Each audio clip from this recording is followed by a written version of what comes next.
Vishim Adonai Elohim Elohim Elohim in the name of Allah शुरकती खुदा नर खुदा के नाम से यू आर वाचिंग सारा गिल टीवी। हमारा आज का अनवान है ईद क़यामत अल मसीह। आज हमारे साथ खुदा की खादमा सादिया एमजे है। इनके साथ मिलकर हम खुदा के पाक कलाम में से सीखेंगे।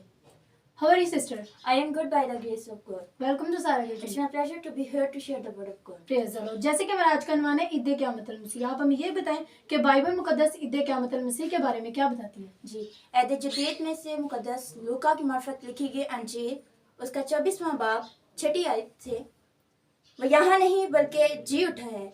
याद करो कि जब वो गलील में था तो उसने तुमसे कहा था, ज़रूर है कि इब्ने आदम गुनाहगारों के हाथ में हवाला किया जाए और मसलूब हो और तीसरे दिन जी उठे। आमीन। आमीन। Praise the Lord. बहुत अच्छा आपने हमें बताया। इसी तरह आप हमें ये बताएं कि मसीही ईद क़यामत अल मसीह क्यों मनाते हैं?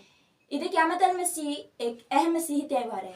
ये वो दिन है जिसमें मसीही खुदावंद यीशु मसीह के मुर्दों में से जी उठने का जश्न मनाते हैं। Praise the Lord.